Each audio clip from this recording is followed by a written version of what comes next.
কে যেন মা বলে আর ডাক দিতে পারে না। আপনারা সবাই একবার ডাক দেন তো মা বলে, বলেন তো মা। আরেকবার ডাক দেন তো মা বলে, মা। আরেকটা বার ডাক দেন মা বলে। কি গুনাহ? রমজান মাস ছিল, আমি রোজাও রাখি নাই, মদ খেয়ে এসেছি। এসে আমার মাকে বলেছি আমার খিদা লাগছে, আমার খাবার দাও। আমার মা চুলার ভিতর রুটি বানাচ্ছিল, আর আমাকে বলতে লাগলো একটু তো শরম কর, সারাদিন রোজাও তুমি রাখো না, আবার মদ খেয়ে এসে আমার থেকে রুটি চাও, তোমাকে কোনো খাবার দেওয়া হবে না। আমি মদ খাওয়া অবস্থায় ছিলাম, অচেতন ছিলাম, আমার রাগ উঠে গেল। আমার মাকে আমি একটা থাপ্পড় দিয়েছি, আমার মা ওই জ্বলন্ত চুলার আগুনের ভিতরে পড়ে গিয়েছে। আমার মা আগুনের ভিতরে পড়ে গিয়ে ছটফট করতে লাগলো। সবাই মিলে আমাকে ধরে বেঁধে একটা ঘরের ভিতরে আটকে রাখলো। মাইকের আশেপাশে যারা আছেন অথবা এখনো যারা দূর দূরান্তে আছেন আসবেন, নিয়ত করেছেন, আপনাদের কাছে আকুল আবেদন আপনারা দ্রুত আসার চেষ্টা করবেন, যেহেতু রাত্র অনেক হয়ে গেছে। বেশি কথাও বলবো না, যত সময় বলবো তত সময় আপনারা সবাই থাকার চেষ্টা করবেন। আল্লাহ তাআলা আমাদের তৌফিক দান করে। সকালে বলছি আল্লাহুম্মা আমিন। অনেকে দূর দূরান্ত থেকে এসেছে, অনেক পর্দার আলাদার মা বোনের এসেছে, অনেক কোরআন প্রিয় মুসলিম প্রিয় তাওহীদি জনতা এসেছে। তাই আমরা যে এখানে সুস্থ এবং সহি সালামত এসেছি, এত বৃষ্টি হওয়ার পরেও যে আমরা এখানে বসে ওয়াজ শুনতে পারতেছি বা আমরা বলতে পারতেছি, এই জন্য আল্লাহ পাক রব্বুল আলামিনের দরবারে সকলে জোরে সোরে অন্তরস্থল থেকে জোরে সোরে একবার শুকরিয়া আদায় করছি, আলহামদুলিল্লাহ। শুকরিয়া আদায় করলাম, খুশি হলেন কে? আল্লাহর নামটা নিতে গিয়ে আমাদের কষ্ট হয়ে গেল। যে আল্লাহ রিজিকের ব্যবস্থা করেন, যে আল্লাহ হায়াত দিবেন, যে আল্লাহ মউত দিবেন, যে আল্লাহ তাকদীরের ব্যবস্থা করেন, যে আল্লাহ আপনার আমার সব কিছুর খোঁজ খবর রাখেন, সে আল্লাহর নামটা নিতে আমাদের মুখে এত কষ্ট হলো কেন? সকলে একবার বলেন তো আল্লাহ। আর একটু জোরে বলেন আল্লাহ। আর একটু জোরে বলেন আল্লাহ। আল্লাহ বলেন, বান্দা তুমি যখন আমাকে আল্লাহ বলে ডাক দাও, আমি আল্লাহ বড় খুশি হয়ে যাই, ঠিক কিনা?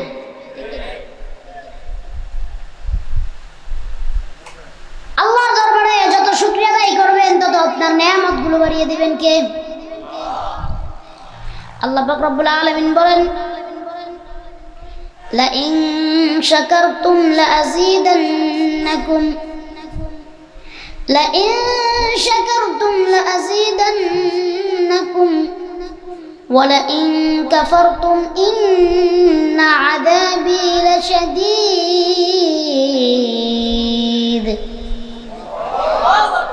আল্লাহ পাক রব্বুল আলামিন বলেন, যে বান্দা আমার নিয়ামত পায় আর নিয়ামতের শুকরিয়া আদায় করে, আমি আল্লাহ পাক রব্বুল আলামিন ওই বান্দার নিয়ামত আরো বাড়িয়ে দিব। কোন সুবহানাল্লাহ। আর যে বান্দা আমার নিয়ামত পায় কিন্তু শুকরিয়া আদায় করে না, আমি আল্লাহ পাক রব্বুল আলামিন ওই বান্দার থেকে নিয়ামত ছিনিয়ে নিব এবং জাহান্নামের কঠিন আযাবে আমি ওই বান্দাকে নিক্ষেপ করব। নাউজুবিল্লাহ পড়বেন না। শুকরিয়া আদায় করবেন কার? খুশি হন কে? আবার নিয়ামতগুলো বাড়িয়ে দেন কে? দুরূদ পড়বেন কার উপরে? আল্লাহ রাসূলের উপরে। দুরূদ পড়বেন কার উপরে? খুশি হবেন কে? আল্লাহর নাম নেবেন সারাদিন। অনেকে আমরা নামাজ সারাদিন পড়তে পারেন না, অনেকে আমল করতে পারেন না, কিন্তু আল্লাহর নামটা মুখে থেকে নেওয়া কোনো সময় বলবেন না। সারাদিন আল্লাহর নাম নেবেন। আল্লাহর নাম নিলে আল্লাহ বড় খুশি হয়। আল্লাহ বলে, বান্দা আমি তোমার বড় দয়া করে মায়া করে বানাইছি। আল্লাহ বলে, বান্দা তোমাকে বানিয়েছি, আবার তোমার জন্য আমি দুনিয়া বানিয়েছি, ঠিক কিনা? দুনিয়াতে তোমাকে পাঠিয়েছি তোমাকে পরীক্ষা করার জন্য। আমি প্রত্যেক নবী আলাইহিস সালাতু ওয়াস সালামদেরকে পরীক্ষা করেছি, প্রত্যেক আল্লাহর ওলিদেরকে পরীক্ষা করেছি, আমি আমার বান্দাকেও পরীক্ষা করি। এই দুনিয়াটা আপনার আমার জন্য পরীক্ষার জায়গা, ঠিক কিনা? এই জ্ঞানের পরীক্ষায় আপনি আমি যদি উত্তীর্ণ হইতে পারি, ওই পরকালের জীবনটা আপনার আমার থেকে শান্তির জীবন আর কারণ হবে না, ঠিক কিনা? আল্লাহর পরীক্ষা বড় পরীক্ষা। এই পরীক্ষায় পাশ হইতে পারলে পৃথিবীর আর কোনো পরীক্ষার দরকার নাই। মহান আল্লাহ পাক রব্বুল আলামিনের দরবারে লাখ কোটি শুকরিয়া। আল্লাহ তাআলা আমাদেরকে বোঝার তৌফিক দান করুক। সকলে বলছে আল্লাহুম্মা আমিন। এই জন্য আমাদের শুকরিয়াগুলো আদায় করলাম। আল্লাহ খুশি হয়েছেন না? না বেজার হয়েছেন? খুশি হয়েছে। দুনিয়াতে আপনি আমি যে আসছি, এটা সব থেকে বড়। আপনাকে আমাকে দুনিয়ায় কে পাঠিয়েছেন? আল্লাহ। আল্লাহ তাআলা আপনাকে আমাকে কার মাধ্যমে দুনিয়ায় পাঠিয়েছেন? আপনার আমার মা এবং বাবার মাধ্যমে, ঠিক কিনা? আপনার আবার মা আপনাকে আমাকে দুনিয়াতে যখন আল্লাহ পাক রব্বুল আলামিন মায়ের পেটে আপনাকে আমাকে দান করেছেন। আল্লাহ কত ভালো, দেখেন আল্লাহ কত ভালো, এবং আল্লাহ আপনার আমার কত খোঁজ খবর রাখে, একটু চিন্তা করে দেখেন।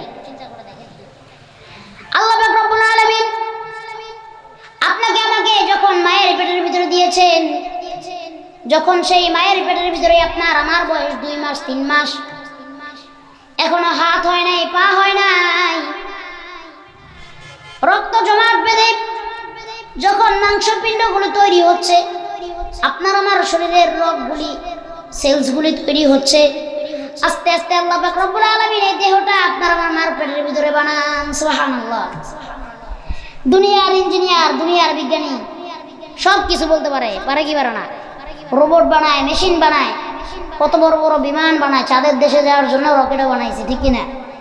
সামনে হয়তো আরো অনেক কিছু বানাবে, কিন্তু সেই বিজ্ঞানী জানে না মাটির 3.5 হাত তলে কি চলে, কারণ সেই জ্ঞান আল্লাহ তাআলা বিজ্ঞানীদের দেয় নাই।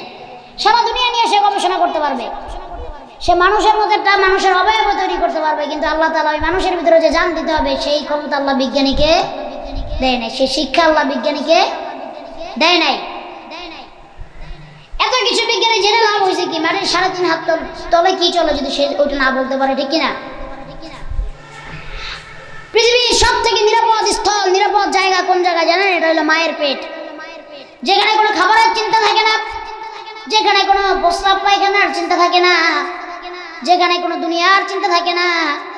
যখন আপনাকে আমাকে আল্লাহ পাক রব্বুল আলামিন আস্তে আস্তে আমাদের মাংসপিণ্ড দিয়ে আমাদের শরীরটা বানাচ্ছে, যখন আল্লাহ পাক রব্বুল আলামিন আপনার আমার মাথাটা বানায়, আল্লাহ পাক রব্বুল আলামিন ওই মায়ের পেটের ভিতরে রূহ দান করে দেন। সুবহানাল্লাহ। আল্লাহ তাআলা বলেন, বান্দা তোমার তো মায়ের পেটের ভিতরে নিরাপদ স্থানে রাখলাম, এখন তো তোমার খাওয়ার ব্যবস্থা করতে হবে, ঠিক কিনা? আল্লাহ পাক রব্বুল আলামিন মায়ের নারীর সাথে সন্তানের নারীর একটা সংযোগ করে দিয়েছে, যেখান দিয়ে মা যা খায় সন্তানের পেটে তা পৌঁছে যায়। সুবহানাল্লাহ বললেন না? ওইখানে কোনো অসুখ হয় না, কোনো রোগ হয় না। আল্লাহ কি সুন্দর করে আপনাকে আমাকে বানাচ্ছেন। আর যে জনম দুঃখিনী মা আপনাকে আমাকে গর্ভে ধারণ করেন, সেই মা জানে গর্ভে ধারণ করার কষ্ট কতটুকু, ঠিক কিনা? দুনিয়াতে যখন আপনার আমার আসার সময় হয়ে গেল, 10 মাস 10 দিন হয়ে গেল, আপনি আমি ওই মায়ের পেটের ভিতরে একটা লাথি মেরে দুনিয়াতে চলে আসি, ঠিক কিনা? আর কত কষ্ট জন্ম দেওয়ার সময়, একটা সন্তান জন্ম দেওয়ার সময় কত কষ্ট। এটা একমাত্র যেই মা আপনাকে আমাকে জন্ম দিয়েছে, সেই মা ছাড়া এই দুনিয়ার আর কেউ জানে না। আজকে আফসোস, এই সমাজে এমনও ছেলেরা আছে যারা মায়ের কথা শুনে না, বাপের কথা শুনে না। আছে না নাই? মায়ের অবাধ্য, বাপের অবাধ্য। মা যদি বলে সন্তান তুমি ডাইন দিকে যাও, সন্তান যায় বাম দিকে। আর যদি বাবা বলে সন্তান তুমি আমার কথা শোনো, সন্তান বাবার কথাও শুনে না, মার কথাও শুনে না। আজকালকে এমন এমন অবাধ্য সন্তান আছে যে মা বাবার কোনো কথা শুনে না, নিজের মন মতো চলে। আছে না নাই? এই সন্তান আমাদের এখানে বসা আছে, আছে না নাই? আল্লাহ তাআলা দেখেন মা বাবার প্রতি সন্তানকে কতটুকু হুকুম করলেন। মহান আল্লাহ পাক রব্বুল আলামিন ইরশাদ করেন, وَقَضَى رَبُّكَ أَلَّا تَعْبُدُوا إِلَّا إِيَّاهُ وَبِالْوَالِدَيْنِ إِحْسَانًا। আল্লাহ বলেন, وَقَضَى رَبُّكَ أَلَّا تَعْبُدُوا, আমি আল্লাহর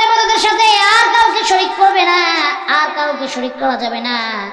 ওয়াবিল ওয়ালিদাইনি ইহসানা, তোমরা ভালো আচরণ করো, ভালো ব্যবহার করো, ইহসান করো তোমার মার প্রতি, তোমার বাবার প্রতি। সুবহানাল্লাহ বললেন না? ভালো ব্যবহার ভালো আচরণ কার প্রতি করতে বলেছেন? মার প্রতি, বাবার প্রতি। এরপরে আল্লাহ বলেন ইম্মা ইয়াবলুগান্না ইনদাকাল কিবারা আহাদুহুমা আও কিলাহুমা ফালা তাকুল লাহুমা উফফি ওয়ালা তানহারহুমা ওয়া কুল লাহুমা কাওলান কারীমা। এবং তোমরা তোমার জীবদ্দশায় যদি তোমার মা, যদি তোমার বাবা অসুস্থ হয়ে যায়, তোমার জীবদ্দশায় যদি তোমার মা অথবা তোমার বাবা বৃদ্ধ হয়ে যায়, অসুস্থ হয়ে যায়, তাদের খেদমত করো, তাদের সাথে এমন কোনো আচরণ করো না যাতে করে তারা মনে কষ্ট পায়। আর যেই সন্তান মায়ের মনে কষ্ট দেয়, ওই সন্তানকে এই দুনিয়াতে এবং আখিরাতে, পরকালেও না, এই দুনিয়াও না, সব কিছু তার জন্য ধ্বংস হয়ে যাবে। আপনারা কি ওয়াজ শুনতে আসছেন? আমার কাছে মনে হয় না। এই যে উঠতেছে বসতেছে, এটা কি ওয়াজ শোনার আদব? এখন এই যারা উঠে যাচ্ছে বা বাসায় চলে যাবে, যে কি করবে বলেন তো? হয়তো কেউ মোবাইল নিয়ে বসে করবে, নয়তো কেউ টিভি দেখবে, নয়তো কেউ গল্প গুজব করবে, ঠিক কিনা? আর কিছু কিছু লোকজন এখান থেকে উঠে ডাইনে বামে গেছে বিড়ি খাইতে, আছে না নাই? আবার কিছু গেছে গাঁজা খেতে। আমি কথাগুলো বলতে চাইছিলাম না। এখানে কি আমি কোনো বানানো কথা বলতেছি? বলেন, এখানে কি আমি আমার পরিবারের কথা আপনাকে বলতেছি? আমার পার্সোনাল কথা আপনাকে বলতেছি? এই যে কথাগুলি বললাম, এই কথাগুলি কার? আল্লাহর কোরআনের কথা, রাসূলুল্লাহ সাল্লাল্লাহু আলাইহি ওয়াসাল্লামের হাদিসের কথা। তাহলে এই যে আপনি উঠলেন, চলে গেলেন, এখন যে আপনি কি করবেন? সারা রাত মোবাইল টিপবেন, আর এই যে যুবক যারা আছে এরা যায় মোবাইলে গার্লফ্রেন্ডে মেসেজ দিবে, কইব তুমি কই আছো? কতটি আছে ডাইনে বামে যে দেখবো দোকানগুলো আসেনি, থাকলে কইব মুরব্বী একটা বেনসন সিগারেট দেন, খায়া লই, ঠিক না? আপনার 1000 রাত্র মোবাইল টিপার থেকে, সিগারেট খাওয়ার থেকে, গাঞ্জা খাওয়ার থেকে, কারোর সাথে আড্ডা মারার থেকে 1 ঘন্টা কোরআনের কথা শোনা অনেক উত্তম, ঠিক কিনা? আর আপনারা কি কোনোভাবে বোবা হয়ে গেলেন? কথাও তো বলেন না জিজ্ঞেস করলে। কি বলবো বলেন? যুব সমাজ আস্তে আস্তে ধ্বংসের পথে চলে যাচ্ছে, ঠিক কিনা? আমি আসার পরে আমাকে ভাইরা এই বিষয়টা অবগত করছে। এই দিনাজপুর, সৈয়দপুর, এই সমস্ত আশেপাশের অঞ্চলে নাকি লটারি চলতেছে। কোন মুরব্বী বলে হ্যাঁ 70,000 টাকা দামের গরুটা বিক্রি করে লটারি ধরছে। সত্যি কথা? লটারি যে আপনি ধরছেন, এই লটারি ধরা কি? আর যখন ওই যে 20টা টাকা দিয়ে আপনি লটারি ধরছেন, এই 20টা টাকা আপনার ভাও গেছে। এই 20টা টাকা দিয়ে যদি কলার রুটি কিনা খাইতেন তাও ভালো হইতো, ঠিক কিনা? আপনার লটারি ধরবেন? জোরে বলেন, লটারি ধরবেন? আজকে থেকে যারা লটারি ধরছেন বা যারা লটারির টিকিট কিনছেন, যেইখানে লটারি চলে সেইখানে লটারি আলাদা দরকার বলে মাইরা হইলো সেই টাকা নিয়ে আসবেন কালকে যে। বুঝে আসছে? ভাগ্য পরিবর্তনের মালিক কে? আর আপনি মনে করতেছেন এই লটারি আলা আপনার ভাগ্য পরিবর্তন করে দিব, এটা শিরক। আপনি যদি এই চিন্তা করে দেখেন যে আমি লটারি ধরলাম আমার ভাগ্য পরিবর্তন হয়ে যাব, তাকদীরের মালিক আল্লাহ, ভাগ্য পরিবর্তনের মালিক আল্লাহ। আল্লাহ যদি আপনার ভাগ্য লাগে আপনি এমনি আল্লাহ তাআলা আপনারে দিবে, ঠিক কিনা? ওই লটারি ধরে তো আপনি আল্লাহর সাথে শিরক করলেন, ঠিক কিনা? আপনি আশা রাখলেন এর লটারি ধরছি, লটারি আলা মনে হয় আমার ভাগ্যটা পরিবর্তন করে দিব, ঠিক কিনা? এই যে এতগুলো মানুষ ছিলেন, হুজুর 100 চাইছে, 200 চাইছে, 500 চাইছে, আপনারা দেন না। আর ওই লটারিতে নাকি আপনারা গরু বিক্রি করে টাকা দেন, আর নিজের পকেটের টাকা, জমানো টাকা আপনারা দিয়ে দেন। স্পষ্ট কথা বলে যাচ্ছি, এই দিনাজপুরের জমিনে বসে লটারি যে ধরবে আর লটারি যে ধরাবে, দুজন হারাম কাজ করতেছে। মুসলমান মুমিন কোনোদিন হারাম কাজের সাথে সম্পৃক্ত থাকতে পারে না। কাজে ভাইরা আমার, আমি মাত্র আলোচ্য বিষয় শুরু করছি, আমার কথাগুলো তো বলতে দিবেন, বিরক্ত করেন না। এমনি হয়েছে বৃষ্টি, মাঠের ভিতরে পানি, আপনারা বসে আছেন চেয়ারে। আমাদের শাহিনুর ভাই বড় মেহনত অক্লান্ত পরিশ্রম করে প্রোগ্রামটা করতেছে। আগামীকালকে আরো ভালো আলেম এবং ভালো বক্তা আসতেছে, তার নাম আল্লামা মুস্তাক ফয়জি সাহেব। তারপরের দিন আরো ভালো একজন আলেম, বড় মাপের একজন বক্তা আসতেছে, উনি আল্লামা ডাক্তার সৈয়দ এনায়েতুল্লাহ আব্বাসী সাহেব দামাত বরকাতুহু মাদাজিল্লুহুল আলিয়া। হযরতের বয়ান শুনবেন, হযরতরা আসবেন। আমি ছোট মানুষ, আপনাদের সামনে আসছি। আল্লাহ তাআলা যদি জবান থেকে কিছু কথা বের করে দেন, আমি বলবো আপনাদেরকে, আপনারা কি ধৈর্য ধরে শুনবেন না উঠা বসা করবেন? আল্লাহ তাআলা আপনাকে আমাকে ধৈর্য ধরার তৌফিক দান করুক। আল্লাহ তাআলা আপনাকে আমাকে সবরে জামিল আতা ফরমান, সকলে বলি আমিন। আমি কথা সামনে বাড়াবো, আগাবো না শেষ করে দিব? এবার বলেন আমরা কি বলতেছিলাম? আল্লাহ রাব্বুল আলামিন বলেন, ইম্মা ইয়াবলুগান্না ইনদাকাল কিবারা আহাদুহুমা আও কিলাহুমা فلا تقل لهما أف ولا تنهرهما وقل لهما قولا كريما। আল্লাহ রাব্বুল আলামিন বলেন, যদি তোমার জীবদ্দশায় দেখো তোমার মা অথবা তোমার বাবা অথবা উভয়ই যদি দেখো তারা অসুস্থ হয়ে যায় বা তারা বৃদ্ধ হয়ে যায়, তাদের সেবা যত্ন করো, তাদের সাথে এমন কোনো ব্যবহার করো না যাতে করে তারা মনে কষ্ট পায়। আজকালকে আপনাদের আমাদের সন্তান, আপনাদের আমাদের সমাজের সন্তানগুলো বাপ মারে মনে কষ্ট দিয়ে কথা কয় কি কয় না? কত মানুষ আমাদের কাছে এসে বলে, হুজুর আমার ছেলেটা কথা শোনে না, হুজুর আমার সন্তান পড়াশোনা করতে যায় না, হুজুর আমার সন্তান আমার কথা শোনে না। আব্বা আম্মা বলে, বাবা মোবাইলটা রাখো, এবার একটু পড়তে বসো। বাপরে কয়, মারে কয়, তোমরা কি বুঝো? কয় কি কয় না? বাপরে কয়, তুমি কি বুঝো? ছাতার মাথা। মারে কয়, তুমি বেশি কথা কইবা না। জারি দেয় কি দেয় না? আল্লাহ রাসূল সাল্লাল্লাহু আলাইহি ওয়াসাল্লামের হাদিস, আল্লাহ নবী হযরত মুহাম্মদুর রাসূলুল্লাহ সাল্লাল্লাহু আলাইহি ওয়াসাল্লাম ইরশাদ করেন, তুমি যদি আল্লাহকে খুশি করতে চাও তাহলে তুমি তোমার মা বাবাকে খুশি করো,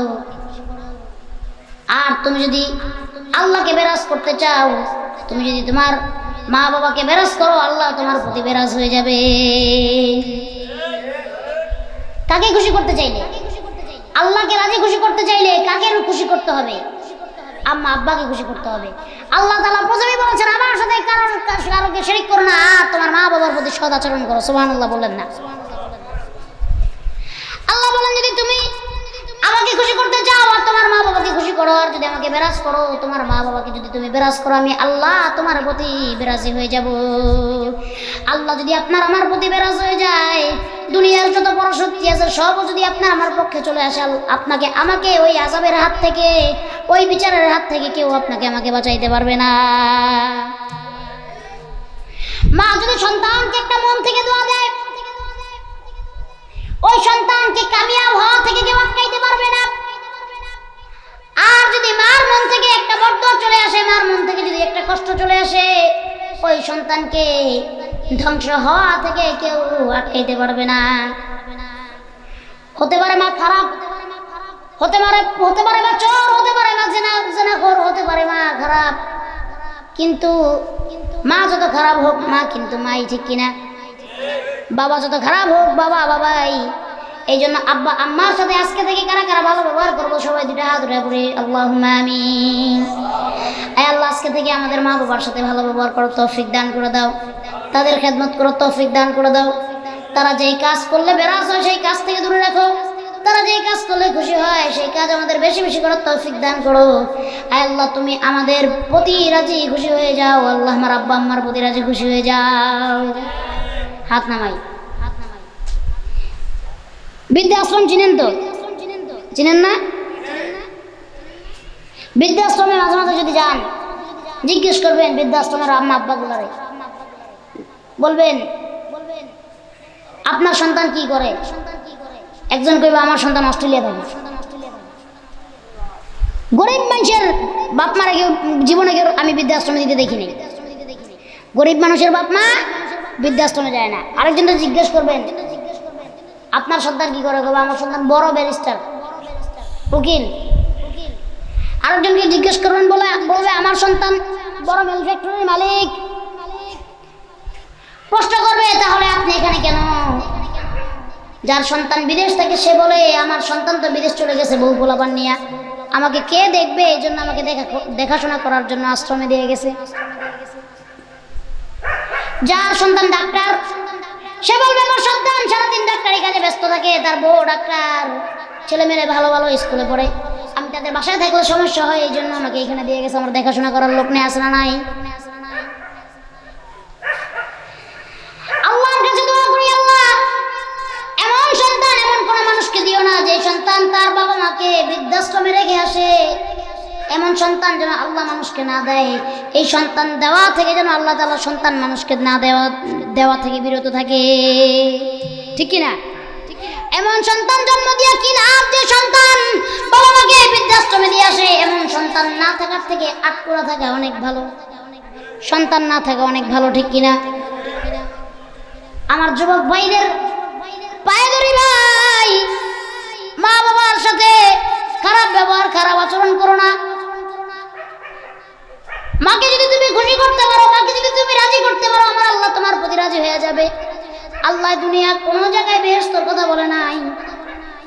আল্লাহ বলেছে বান্দা তোমার মার পায়ের নিচে আমি তোমার বেহেশত দান করেছি, তোমার মার খেদমত করো, তোমার মাকে খুশি করে যদি দুনিয়া থেকে যাইতে পারো, আমি আল্লাহ তোমার মায়ের উসিলায় তোমাকে জান্নাত দিয়ে দিব।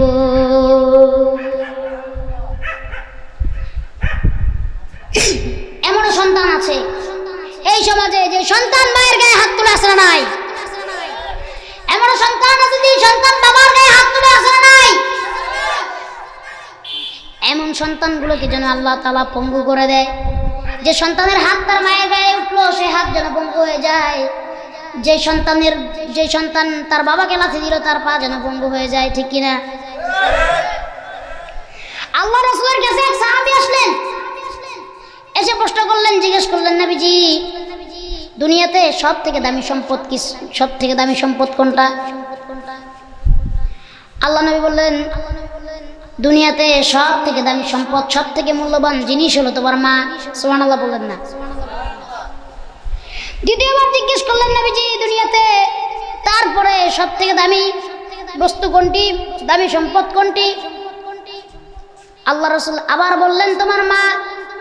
তৃতীয়বার বললেন নবী গো 3 নম্বরে পৃথিবীর সব থেকে দামি সম্পদ কোনটি? তৃতীয়বার আল্লাহর রাসূল বললেন তৃতীয় ব্যক্তিও হলো তোমার মা। সুবহানাল্লাহ বললেন না? চতুর্থবার জিজ্ঞেস করলেন নবীজি এরপরে দুনিয়ার সব থেকে দামি সম্পদ কোনটি? আল্লাহ রাসূল এবার ইরশাদ করলেন চতুর্থ তোমার পৃথিবীর সব থেকে দামি সম্পদ হলো তোমার বাবা। মার কথা কয়বার বললেন? কয়বার বললেন? বাবার কথা একবার। এই জন্য মায়ের খেদমত করবেন, বাবার খেদমত করবেন, আল্লাহ তাআলা আপনার ব্যবসায় বরকত দিয়ে দিবে, আল্লাহ তাআলা আপনার কাজে বরকত দিয়ে দিবে, আল্লাহ তাআলা আপনার দুনিয়া এবং আখিরাতের জিন্দেগিকে কামিয়াবি করে দিবেন। সুবহানাল্লাহ বললেন না? আরেকটু জোরে পড়েন সুবহানাল্লাহ। বর্ণনায় আসছে আল্লাহর নবী সাইয়্যিদিনা মুসা আলাইহিস সালাতু ওয়াস সালাম একদিন আল্লাহর সাথে যখন কথা বলতেছেন, মুসা আলাইহিস সালাম তো আল্লাহর সাথে কথা বলতেন প্রতিনিয়ত। একদিন জিজ্ঞেস করলেন না আল্লাহ গো আমি যখন জান্নাতে যাব আমার সাথে কোন ব্যক্তি জান্নাতে যাবে আমি একটু দেখতে চাই। আল্লাহ বলেন মুসা তোমার সাথে যে ব্যক্তি জান্নাতে যাবে সে ব্যক্তি হলো একজন কসাই। সুবহানাল্লাহ বলেন না? যে ব্যক্তি তোমার সাথে জান্নাতে যাবে সে ব্যক্তি কে? একজন কসাই। মুসা আলাইহিস সালাম অবাক হয়ে গেলেন, বলেন আল্লাহ আমি একজন নবী, আমার সাথে কসাই জান্নাতে যাবে? সে কি এমন আমল করে? আল্লাহ আমি নবী, আমার সাথে তো যে ব্যক্তি জান্নাতে যাবে, আমি তো ভাবছিলাম আল্লাহ সে না জানি কত বড় আল্লাহর ওলি না কোনো নবী, কসাই জান্নাতে যাবে? সে কি এমন আমল করে আমি তারা দেখতে চাই। আল্লাহ বললেন মুসা ঠিকানা দিয়ে দিলাম, তুমি চলে যাও, সেখানে গেলে তুমি তার দেখা পাবে। আল্লাহ নবী মুসা আল্লাহর কথা মতো যেই বাজারের কথা আল্লাহ বললেন সেই বাজারে মুসা আলাইহিস সালাম চলে গেলেন। যাওয়ার পরে দেখতে পেলেন একজন কসাই, তার দোকানদারি প্রায় শেষ সময়, সে 1-2-3 টুকরা গোশত তার ব্যাগের ভিতরে ভরে সে রওনা করেছে। প্রতিমধ্যে কসাইকে আল্লাহ নবী মুসা বললেন, আমি একজন মুসাফির, আজকে কি আপনার সাথে আমাকে একটু মেহমানদারি করানো যাবে? কসাই বললেন, কেন না, আপনি মুসাফির, আপনাকে আমি মেহমানদারি অবশ্যই করাবো, আসেন আজকে আমার বাসায় আপনার দাওয়াত আমার সাথে চলেন। মুসা আলাইহিস সালাম বলেন, কসাই আগে আগে হাঁটে আর আমি পিছে পিছে হাঁটি। কিছু সময় যাওয়ার পর যখন কসাইয়ের ঘরে যেয়ে আমি পৌঁছাইলাম, কসাইয়ের দরজায় আমি দাঁড়াইলাম। কসাই ঘরের ভিতরে ঢুকে দেখলাম এক বৃদ্ধ মহিলা দোলনাতে শুয়ে আছে, দোলনাতে দুলতেছে। কসাই সর্বপ্রথম ওই বৃদ্ধ মহিলাকে দোলনা থেকে উঠাইয়া তার জামা কাপড়গুলি পরিবর্তন করে পরিষ্কার করে দিলেন, আর আবার সুন্দর করে দোলনা পরিষ্কার করে দোলনায় রেখে দিলেন। আর ওই গোশতগুলো সুন্দর করে রান্না করে ওই বৃদ্ধা মহিলাকে খাইয়ে দিচ্ছেন। ওই গোশতের ঝোলগুলি বৃদ্ধা মহিলা খাচ্ছেন, আর মুখটা বিড়বিড় করে নাড়িয়ে নাড়িয়ে কি যেন দোয়া করতেছেন। এবার মুসা আলাইহিস সালাম বলেন, ও ভাই, এই বৃদ্ধা মহিলাকে? কসাই বলে, ইনি আমার মা। প্রতিদিন যখন আমি এনার খেদমত করি, খেদমত করার পরে উনি আমাকে প্রত্যেক দিন একটা দোয়া করে। সুবহানাল্লাহ বলেন। মুসা আলাইহিস সালাম বলেন, কি দোয়া? ওই ভাই শুনতে চাইেন না, আমার মা আমার জন্য একটা পাগলা দোয়া করে, এই দোয়া শুনলে কেউ বিশ্বাস করবে না। বল, কি এমন দোয়া আপনার মা আপনার জন্য করে বলেন তো? বলে, আমার মা আমার জন্য প্রতিদিন দোয়া করে, আল্লাহ গো, যে সন্তান আমাকে এত ভালোবাসে, আমাকে এত মহব্বত করে, আমার এত খেদমত করে, আল্লাহ এই জামানার নবী, এই জামানার পয়গম্বর আল্লাহর নবী মুসার সাথে আমার সন্তানটাকে তুমি জান্নাত দিয়ে দিও। মুসা আলাইহিস সালাম এবার বলেন, এবার আমি বুঝতে পেরেছি কেন আল্লাহ পাক রব্বুল আলামিন তার মায়ের দোয়া কবুল করেছেন এবং তাই সে আমার সাথে জান্নাতে যাবে। এবার ওই বৃদ্ধা মহিলাকে যে জিজ্ঞেস করেন, ও বৃদ্ধা মা, আপনি যে আপনার সন্তানের জন্য দোয়া করেন যে মুসা নবীর সাথে জান্নাতে যাবে, আপনি কি মুসা নবীকে কখনো দেখছেন? বৃদ্ধা মহিলা বলে, না, সে আমাদের পাশেই থাকে, কিন্তু আমি তাকে কখনো দেখি নাই। মুসা আলাইহিস সালাম বলেন, আপনি তাকে কখনো দেখেন নাই, আপনার সামনে এই যে বসা আমি আল্লাহর নবী মুসা, আল্লাহ আপনার দোয়া কবুল করেছে। আল্লাহ পাক রব্বুল আলামিন আপনার দোয়ার বদৌলতে আপনার সন্তানকে আমার সাথে জান্নাতে একসঙ্গে দিবেন। সুবহানাল্লাহ বললেন না? মায়ের দোয়ায় জান্নাতে যাওয়া যায় কি যায় না? আরো জোরে বলেন, যায় কি যায় না? মায়ের দোয়া লন, মায়ের বরদোয়া নেবেন না, ঠিক কিনা? মায়ের খেদমত করতে হবে। আল্লাহ তাআলা আমাদের সকল, একটা আফসোসের বিষয়, আজকে যাদের মা নাই, মা না থাকার কষ্টটা যার নাই সে বোঝে যে আমার মা নাই। আজকে কে যেন, কার জন্য মা নাই, কে যেন আর মায়ের আদর পায় না। এত কষ্ট করে মা সন্তান যত্ন করে লালন পালন করে, আজকে যার মা নাই সে বুঝে দুনিয়াটা কত বড় স্বার্থপর, দুনিয়াটা কত কঠিন। আল্লাহ রাসূল বলেন, আমার ওই ব্যক্তির জন্য সব থেকে বেশি মায়া লাগে যে আমার মতো ছিল এতিম। আমার নবী জন্মের আগে বাবা হারাইছেন, আমার নবী জন্মের আগে বাবা হারাইছেন, আর জন্মের পরে মাকে হারাইছেন 6 বছর বয়সে। আমার নবী বলেন, যারা আমার মতো এতিম, আর যারা এতিমের মাথায় হাত বুলায়, সে যেন আমার মাথায় হাত বুলায়, আর ওই কিয়ামতের দিন আমি মা হারা বাবা হারা এতিমগুলোর জন্য আল্লাহর কাছে সুপারিশ করব। আজকে যেই ভাইয়ের মা নাই সে জানে মা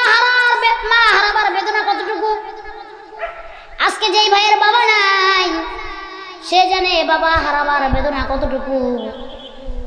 আজকে যদি মা বাইচা থাকতো, মা মরার পরে ভাই অবহেলা করে, বোন অবহেলা করে, বাবা অবহেলা করে, দুনিয়াতে আল্লাহ তাআলা এমন একজন দয়া দিয়ে মায়া দিয়ে দুনিয়াতে পাঠাইছেন যে কখনো সন্তানকে অবহেলা করে না, তার নাম হইল মা। আজকে কার জানি মা নাই, বছরের পর বছর হয়ে গেছে, মা বলে আর ডাক দিতে পারে না, মা আর সন্তান বলে ডাক দেয় না, মা আর বলে না বাবা রাত্র তো বেশি হয়েছে, তোমার জন্য আমি ভাত বেড়ে রাখছি, তুমি খাও। রাত্র যখন গভীর হয়ে যায়, মানুষ যখন বাড়িতে ফিরে, বিবি ঘুমায়, সন্তানগুলো ঘুমায়, বাবা ঘুমায়, ভাই বোন সব ঘুমায়, কেউ খবর রাখে না, কেউ জানতে চায় না আপনি আমি বাড়িতে গিয়েছি কিনা। কিন্তু যত রাতেই আপনি আমি বাড়িতে ফিরি, যাই দেখবেন একজন লোক, একজন জনম দুঃখিনী আপনার আমার পথ চেয়ে আপনার আমার অপেক্ষায় দরজাটার সামনে বসে থাকে। 10 বার গেটে নক করার পর বিবি ঘুম থেকে উঠতে চায় না, সন্তান ঘুম থেকে উঠতে চায় না, একবার শুধু পায়ের আওয়াজ পাইলেই যে ঘুম থেকে উঠে দরজাটা খুলে দেয়, তার নাম হইল মা। আজকে জানি কার মা দুনিয়াতে নাই, কে যেন মা বলে আর ডাক দিতে পারে না। আপনারা সবাই একবার ডাক দেন তো মা বলে, বলেন তো মা। আরেকবার ডাক দেন তো মা বলে, মা। আরেকটা বার ডাক দেন মা। একবার বাবার নামটা ধরে ডাক দেন বাবা। আরে আজকে কার যেন মাও নাই, আজকে জানি কার বাবাও নাই, যে দুনিয়াতে চির এতিম, তার মতো দুঃখে দুনিয়াতে আর কেউ নাই। মা হারা বাবা হারা সন্তান, যেই দিকে যায় ওই দিকে আজকে মানুষ অবহেলা করে। মা মরে গেলে বাবা যখন একটা বিবাহ করে নিয়ে আসে, সেই মা হয়ে যায় সৎ মা, সেই মাও সন্তানকে দেখতে পারে না। নিজের সন্তানগুলোকে আদর যত্ন করে খাওয়াইলেও ওই পরের সন্তানটাকে আদর যত্ন করে খাওয়ায় না। নিজের সন্তানগুলোর খবর রাখলেও পরের সন্তান তার খবর রাখে না। নিজের সন্তানগুলোর সুন্দর করে গোসল করাইয়া দেয়, জামা কাপড় পরাইয়া দেয়, আর ওই যে আরেক মহিলা সন্তান দেখে মারা গেছে, সেই সন্তানের খোঁজ খবর নেয় না। একমাত্র তারাই বুঝতে পারে মা হারাবার যন্ত্রণা কতটুকু। আল্লাহর কাছে দোয়া করি, আল্লাহ এমন জনম দুঃখিনী মা বাবা যার দুনিয়ায় নাই, আয় আল্লাহ এই মার কবরটাকে তুমি জান্নাতের বাগান বানাইয়া দিও। আয় আল্লাহ বাবার কবরটাকে জান্নাতের বাগান বানাইয়া দিও। বাবা কত কষ্ট করে, মাথার ঘাম পায়ে ফেলে মানুষের বাড়িতে দিন মজুরি করে, মানুষের খেতে ধান কেটে ফসল লাগিয়ে কত কষ্ট করে সন্তানের জন্য খাবারের ব্যবস্থা করে দেয়। নিজের না খাইয়া খাইকা হইলেও সন্তানের মুখে খাবার তুলে দেয়। আজকে জানি ওই বাবা কার দুনিয়ায় নাই। আল্লাহ আমাদের ভিতরে যাদের মা নাই, বাবাও নাই, সবার মা বাবার কবর আযাবগুলো আল্লাহ আপনি মাফ কইরা দেন। এবার আল্লাহ রব্বুল আলামিন শেষ আয়াতে বলেন, ওয়াখফিদ লাহুমা জানাহাদ দুল্লি মিনার রাহমাতি ওয়াকুর রাব্বিরহামহুমা রব্বায়ানি সগীরা। সবাই বলেন, রব্বিরহামহুমা কামা রব্বায়ানি সগীরা। আল্লাহ তাআলা দোয়া শিখিয়ে দেন, বলেন বান্দা তুমি পড়ো। আর বান্দা আল্লাহর কাছে বলবে, আল্লাহ আমার মা দুনিয়ায় নাই, বাবা দুনিয়ায় নাই, আল্লাহ আমার মা আমার বাবা আমাকে যেভাবে ছোটকালে লালন পালন করেছে, ও আল্লাহ একইভাবে তুমি আমার মা আর তুমি আমার বাবাকে লালন পালন করো। সুবহানাল্লাহ বলবেন না?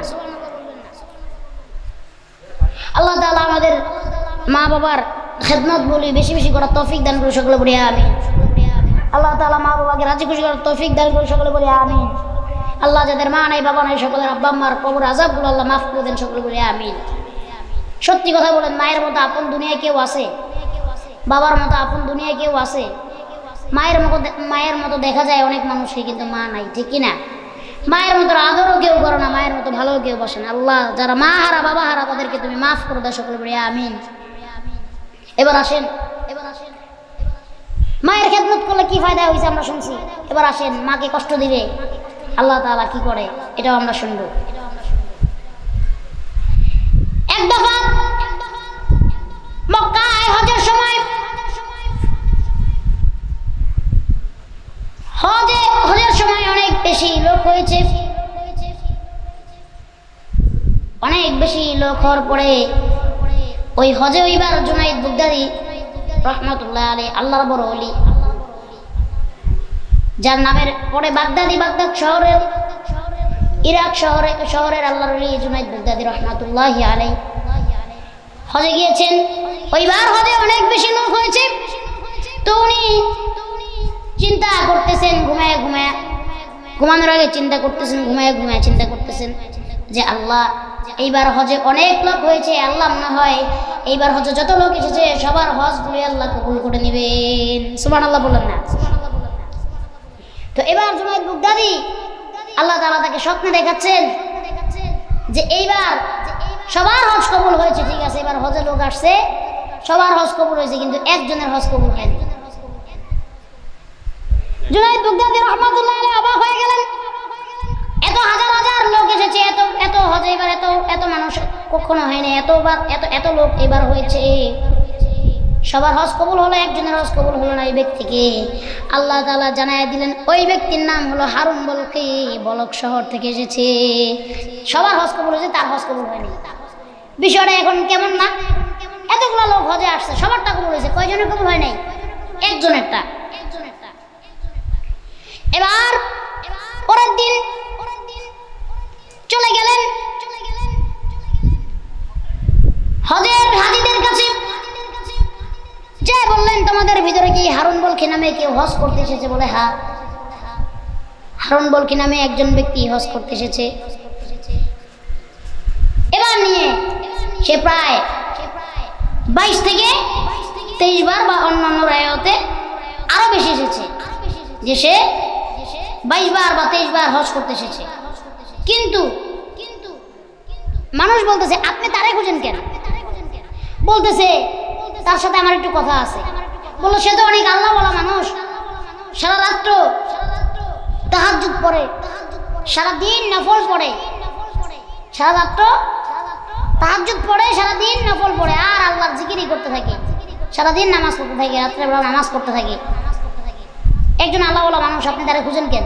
এইবার তো জুনাইদ বাগদাদি রাহমাতুল্লাহ আলাইহি আরো অবাক হয়ে গেলেন, কি রে, এই ব্যক্তি সারা রাত তাহাজ্জুদ পড়ে, দিনের বেলা নফল নামাজ পড়ে, আল্লাহ সবার হজ কবুল করছে, এই লোকের হজ আল্লাহ কবুল করো না কেন? শুধু তাই নয়, লোকগুলো আরো বলতে লাগলেন, সে অনেক সম্পদওয়ালা ব্যক্তি ছিলেন, আল্লাহর রাস্তায় সব কিছু তিনি দান করে দিয়েছেন, এখন সারা রাত তাহাজ্জুদ পড়ে, দিনের বেলা নফল পড়ে, আর সারা দিন আল্লাহর জিকির করে, আপনি তারে খুঁজেন কেন? তখন জুনাইদ বাগদাদি রহমাতুল্লাহি আলাইহি বলতেছেন যে তার সাথে আমার একটু কথা আছে, সে এখন কোথায়? মালিক ইবনে দিনার রহমাতুল্লাহ আলাইহি বলতেছেন, তার সাথে আমার কথা আছে, সে এখন কোথায়? বলতেছে, তাকে আপনি পাহাড়ের উপরে যান, সে তার খাইমা লাগায় বসে আছে, তাঁবুটা নিয়ে বসে আছে, ওইখানে তাকে পাবেন। এবার নিয়ে এসে এতবার হজে এসেছে, এবার মনে মনে চিন্তা করে 23টা হজ করেছে, 24 নম্বর হজ আল্লাহ পাক রব্বুল আলামিন কবুল করেন নাই। যাই এবার তার সাথে, তার সামনে যখন গেলেন, যাই দেখলেন সে নামাজরত অবস্থায় আছেন, নামাজ শেষ হলো, ভালো করে লক্ষ্য করলেন, এবার তাকে সালাম দিলেন, বললেন, আসসালামু আলাইকুম, আপনার নাম কি? হারুন বলকি। বলে, হ্যাঁ আমার নাম হারুন বলকি, আপনার নাম কি? মালিক ইবনে দিনার। সুবহানাল্লাহ বললেন না? বলে, আমি তার নাম হারুন বলকি এটা জানি, আল্লাহ আমার স্বপ্নে জানিয়েছেন, যে আমার নাম মালিক ইবনে দিনার সে কেমনে জানবে? এবার সে অবাক হয়ে গেল, আপনি আমার নাম কিভাবে জানলেন? বলে, আমি আপনার নাম জানি, তার কিছু কারণ আছে, আমি এইবার নিয়ে 24 বার হজ করতে এসেছি, আগে 23 বার করেছি, এবার 24 নম্বর হজ। প্রতিবার হজ করি, আর যখন আমি তাওয়াফে বিদা করি বা হজের বিদায় নিতে যাই, তখনই যেই কোনো একজন আল্লাহর ওলি প্রতিবার এসে আমাকে বলে যায়, এইবারও তোমার হজ আল্লাহ তাআলা কবুল করেন নাই। আমি যখন প্রত্যেকবার কি করি, সবার থেকে বিদায় নেই, আল্লাহর ঘর তাওয়াফ করি, আল্লাহর ঘরে আমি চুমু খাই, আমি নফল পড়ি। আমি যখন বিদায় নেই প্রত্যেকবার তাওয়াফে বিদায় করার সময় আমাকে কোনো এক আল্লাহর ওলি এসে বলে যায় তোমার হজ এইবারও কবুল হয়নি। মালিক ইবনে দিনার রাহমাতুল্লাহি আলাইহি জিজ্ঞেস করলেন এর কারণ কি? বললেন কারণ জানতে চাইবেন না তাহলে আপনি আমার উপর রাগান্বিত হবেন। বলে না, আপনি বলেন। মালিক ইবনে দিনার রাহমাতুল্লাহি আলাইহি লক্ষ্য করলেন তার একটা হাতও নাই। এবার বলতে লাগলেন আমি বড় সম্পদওয়ালা লোক ছিলাম, সব সম্পদ আল্লাহর রাস্তায় দান করে দিয়েছি, আমার অনেক কিছু ছিল প্রতিপত্তি, সব আমি আল্লাহর রাস্তায় দিয়ে দিয়েছি। আমার একটা গুনাহের জন্য আমি আল্লাহর কাছে আজও অনুতপ্ত। বলে কি গুনাহ? রমজান মাস ছিল, আমি রোজাও রাখি নাই, মদ খেয়ে এসেছি। এসে আমার মাকে বলেছি আমার খিদা লাগছে, আমার খাবার দাও। আমার মা চুলার ভিতর রুটি বানাচ্ছিল, আর আমাকে বলতে লাগলো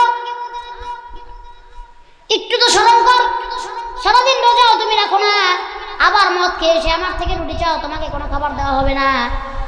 আমি মদ খাওয়া অবস্থায় ছিলাম, অচেতন ছিলাম, আমার রাগ উঠে গেল। আমার মাকে আমি একটা থাপ্পড় দিয়েছি, আমার মা ওই জ্বলন্ত চুলার আগুনের ভিতরে পড়ে গিয়েছে। আমার মা আগুনের ভিতরে পড়ে গিয়ে ছটফট করতে লাগলো। সবাই মিলে আমাকে ধরে বেঁধে একটা ঘরের ভিতরে আটকে রাখলো। আমার পরের দিন যখন ঘুম ভেঙেছে, ঘুমের থেকে আমি উঠে দেখি আমার বিবি ব্যাগ গুছাচ্ছে, আমার বিবি সব জামা কাপড় গুছিয়ে নিচ্ছে। বিবিকে জিজ্ঞেস করলাম কোথায় যাও? বিবি বলে যেই সন্তানের হাতে তার মা খুন হয় ওই সন্তানের সাথে, ওই স্বামীর সাথে আমি ঘর করতে চাই না। বলে কি? আমার মা মারা গেছে? বলে হ্যাঁ, তুমি যখন কালকে মদ্যপান অবস্থায় তোমার মাকে তুমি থাপ্পড় মেরেছো, তোমার মা ওই চুলার আগুনের ভিতরে পড়ে তোমার মা মৃত্যুবরণ করেছে। বলো তোমরা আমার মাকে মাটি দিলে, আমাকে একবার ডাকো দিলে না? বলে তোমার মা মরার সময় বলে গেছে এই সন্তান যেন আমার কবরে মাটি পর্যন্ত না দেয় আর আমার জানাজায় যেন না দাঁড়ায়। এমন স্বামীর সাথে আমি সংসার করবো না যে ছেলের হাতে তার মা খুন হয়। বিবি এবার চলে গেলেন। মা এবার হারুন বলখি তার ঘর থেকে বের হয়ে কাঠার কোঠারি নিয়ে যেই হাত দিয়ে তার মার গায়ে হাত তুলেছে, নিজের হাত নিজে কোপ দিয়ে দ্বিখণ্ডিত করে ফেলেছে। নিজের সব অর্থ সম্পদ, সব প্রতিপত্তি সব দান করে দিয়েছে। সারা রাত তাহাজ্জুদ পড়ে, দিনের বেলা নফল পড়ে, 24 বার এইবার নিয়ে হজ করে আল্লাহর কাবা ঘরে চুমু দেয়, হাজরে আসওয়াদে চুমু দেয়। কিন্তু প্রত্যেকবারই এক আল্লাহর ওলি এসে বলে যায় তোমার হজ কবুল হয় নাই। এই কারণে আমার হজ কোনোবারই কবুল হয় নাই, কারণ আমি আমার মাকে মেরে ফেলেছি। মালিক ইবনে দিনার এই কথা শোনার পর অনেক রাগান্বিত হয়ে গেলেন এবং তাকে লানত করতে লাগলেন। এবার মালিক ইবনে দিনার রাহমাতুল্লাহি আলাইহি অনেক রাগ করলেন আর বললেন এইবার কেন? তুমি যদি আরো 100 বার হজ করো আল্লাহ তোমার হজ কবুল করবে না, তুমি জাহান্নামে যাওয়ার জন্য প্রস্তুত হও। এই কথা বলে উনি চলে আসলেন। এবার যখন উনি আবার ঘুমিয়ে গেলেন, এবার উনি স্বপ্ন দেখতেছেন আল্লাহ তাআলা মালিক ইবনে দিনার রাহমাতুল্লাহি আলাইহিকে বলতেছেন মালিক ইবনে দিনার তুমি কেন হারুন বলখিকে কষ্ট দিলা? কেন তুমি তাকে বললা যে সে জাহান্নামে যাবে? মালিক ইবনে দিনার বলেন আল্লাহ গো, যেই ব্যক্তির হাতে তার মা কোন হয়, যে সন্তানের হাতে, ওই সন্তান কিভাবে মুক্তি পাবে? আল্লাহ বলে হ্যাঁ, ওই সন্তান মুক্তি পেয়ে যাবে, কারণ কিয়ামতের ময়দানে যখন তার বিচারের জন্য তার মাকে ডাকা হবে আর তার জাহান্নামের ঘোষণা হবে আর তাকে জাহান্নামের দিকে টেনে টেনে আযাবের ফেরেশতারা নিয়ে যাবে, আর যখন সে এক কদম জাহান্নামের দিকে যাবে আর পিছন দিকে তাকাইয়া কান্না করতে থাকবে, আর যখন ডাক দিবে মা এই দেখো তোমার সন্তানকে ওরা জাহান্নামে নিয়ে যাচ্ছে, মাগো জাহান্নামে নিয়ে আমাকে আগুনের ভিতরে ফেলে দিবে, মা আমি তো সহ্য করতে পারবো না, এই দেখো মা তোমার সন্তানকে ওরা জাহান্নামের আগুনে পুরাবে। আর ওই মা তখন সহ্য করতে না পেরে আল্লাহর কাছে বলবে আল্লাহ আমি আমার সন্তানকে, আমি আমার হারুন বলখিকে মাফ করে দিলাম, আল্লাহ আপনিও আমার সন্তান হারুন বলখিকে মাফ করে দেন। এই জন্য মার সাথে বেয়াদবি করে, মার মনে কষ্ট দিয়ে, বাবার মনে কষ্ট দিয়ে যদি কোনো সন্তান একবার না, দুইবার না, 100 বার হজ করে, ওই সন্তানের হজ কবুল হবে না। আল্লাহ পাক রব্বুল আলামিন আমাদের বোঝার, আমল করার তৌফিক দান করুক, আব্বা আম্মা খেদমত করার তৌফিক দান করুক। সকলে বলছি আল্লাহুম্মা আমিন। প্রায় 12:30 বেজে যাচ্ছে।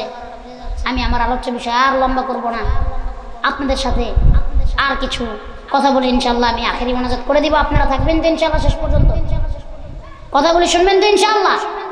আল্লাহ শোনার তৌফিক দান করুক। আমার আলোচ্য বিষয় শেষ, আমি আপনাদের সাথে আর কিছু কথা বলে শেষ করে দেবো। আল্লাহ আমাকে বলার তৌফিক দান করুক। সকলে বলছি আল্লাহুম্মা আমিন। এবার আসেন আমাদের সমাজে বর্তমানে যে অবস্থা, আমাদের বাংলাদেশের বর্তমানে যে প্রেক্ষাপট, মানুষ দিন দিন গোমরাহির পথে যাচ্ছে, ঠিক কিনা? যুবকরা গোমরাহির পথে যাচ্ছে, মানুষ দিন দিন গোমরাহির পথে যাচ্ছে। আমরা চাই আগামীর বাংলাদেশ হোক কোরআনের বাংলাদেশ, ঠিক কিনা? আমরা চাই আগামীর বাংলাদেশ হোক শরিয়ার বাংলাদেশ, ঠিক কিনা?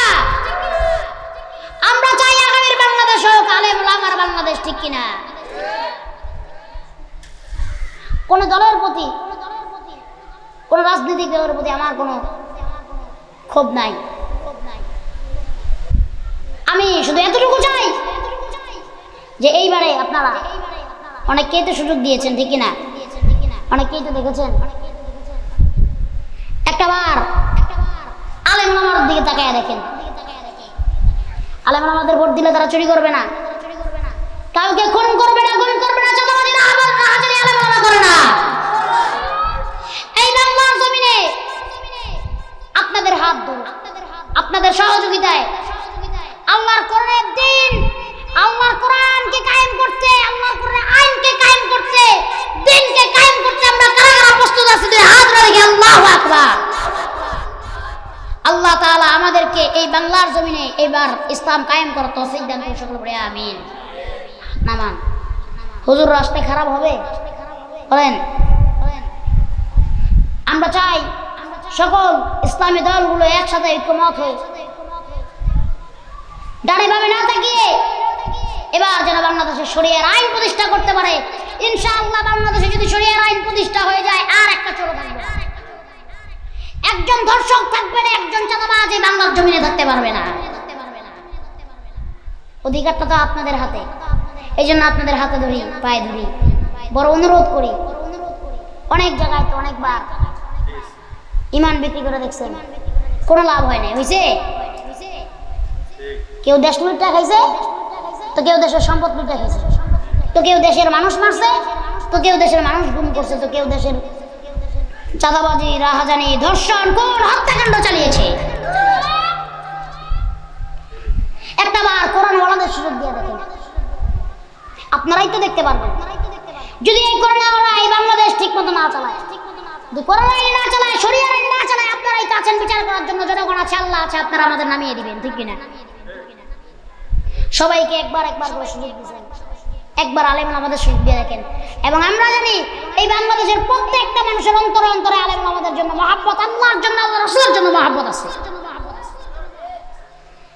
তাই আগামীতে আমাদের যেন ভুল না হয়, আমরা যেন ঈমান কারো কাছে বিক্রি না করে ফেলি।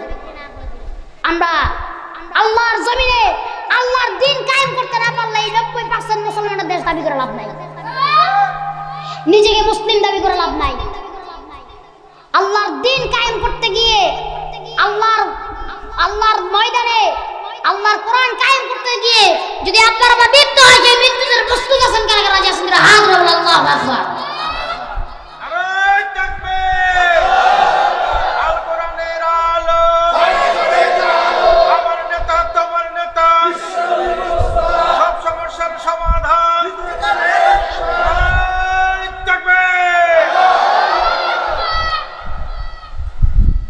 কোরআন ছাড়া কোনো উপায় নেই, আসেনি? মুক্তির পথ কোরআন, আল্লাহর দিশারি কোরআন। এই কোরআন দিয়ে আপনাকে আমাকে জীবন ব্যবস্থা পরিচালনা করতে হবে। আল্লাহ সেই তৌফিক দান করুন। সকলে বলে আমিন। আসেন আমরাও একটা তাকবীর দিই, একটা স্লোগান দিই, আল্লাহ তাআলা যেন আমরা এই বাংলাদেশের ময়দানে কোরআনের আইনকে কায়েম করতে পারি। দিনকে কায়েম করতে পারে, শরিয়াকে কায়েম করতে পারে, আল্লাহ সেই তৌফিক দান করুন। সবাই বলেন লিল্লাহে তাকবীর, নারায়ে তাকবীর।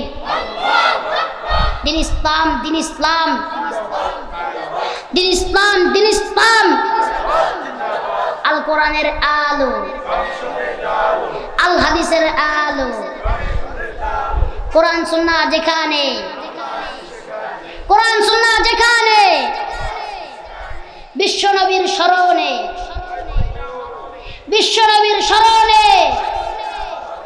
আমার নেতা তোমার নেতা, আমার নেতা তোমার নেতা।